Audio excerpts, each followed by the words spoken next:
The White House accidentally showed America exactly what President Trump really thinks. A private event, closed to the press, no cameras allowed, no reporters in the room. Just Trump speaking freely to a hand-picked crowd. And then, someone at the White House made a mistake that cannot be undone. They uploaded the entire video to YouTube. By the time they realized what happened and made it private, a reporter had already downloaded every second of it. And now every American can hear what Trump said when he thought nobody outside that room was listening. On April 1, 2026, the White House hosted an Easter lunch reception with a group of hand-picked Christian leaders and supporters. The event was designated as closed press on Trump's official schedule. No journalists were supposed to be in the room. No cameras were supposed to broadcast what was said. What happens at a closed press event is meant to stay at a closed press event. But just after 12:30 in the afternoon, the White House live-streamed the entire event on its own YouTube page.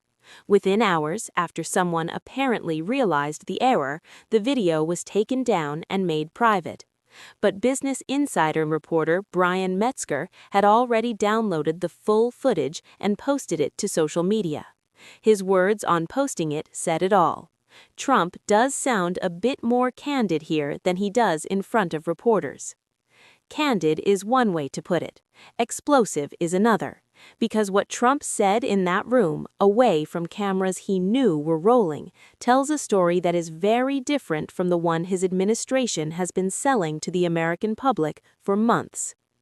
Here is what came out of that accidentally released video, statement by statement. The first and most stunning admission was about the war in Iran and what it is costing American families at home. Trump told the room directly that the federal government can no longer afford to pay for daycare. He described telling his own budget director, Russell Vought, not to send any money for daycare because the United States cannot take care of it anymore. His reasoning was explicit. We are fighting wars. We cannot take care of daycare. He went further, saying it is not possible for the federal government to take care of daycare, Medicaid, Medicare, or all these individual things. His solution was to push those costs on to the states and let them raise taxes to cover it. This is a seismic statement from a president who, during the 2024 election campaign, promised to lower costs for American families. Trump had spoken repeatedly about helping working parents afford childcare. He had made cost of living a centerpiece of his campaign. And now, in a room he thought was private, he told supporters that the war he chose to start in Iran means there simply is no federal money left for those commitments.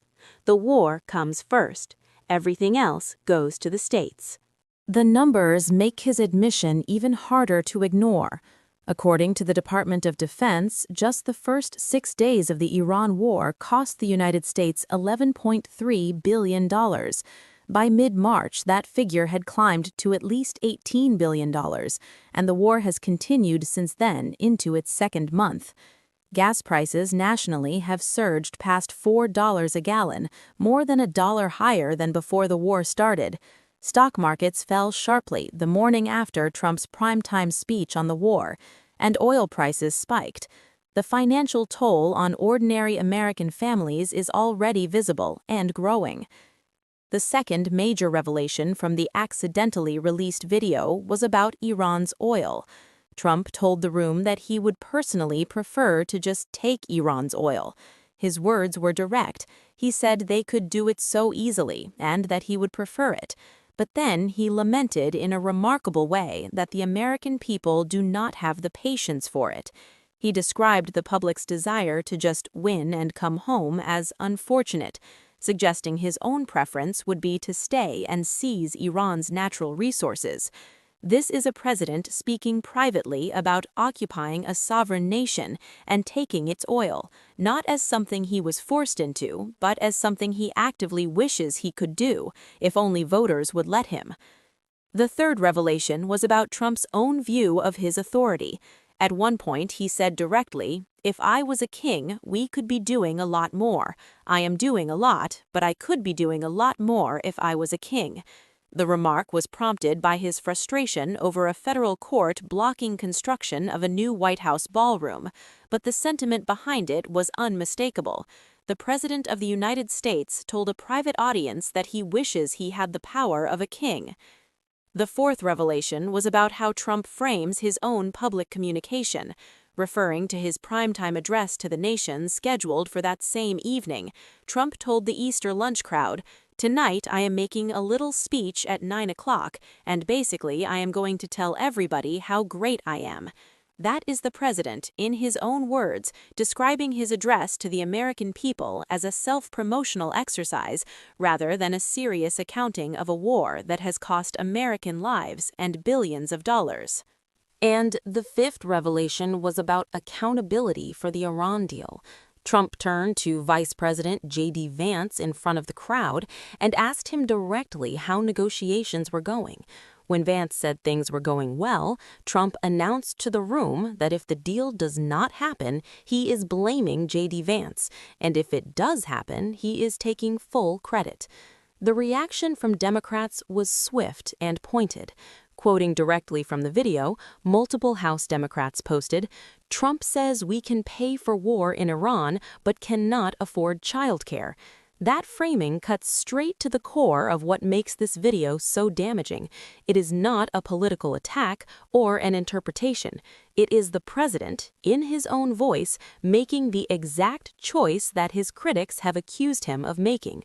War gets the money, families get told to look elsewhere. What makes this story particularly significant is the gap it reveals between what this administration says publicly and what it apparently believes privately. The official messaging for months has been that the Iran war is a success, that it is nearly over, that it is making America safer, and that none of the domestic costs being felt by American families are the administration's fault. The accidentally released video tells a different story.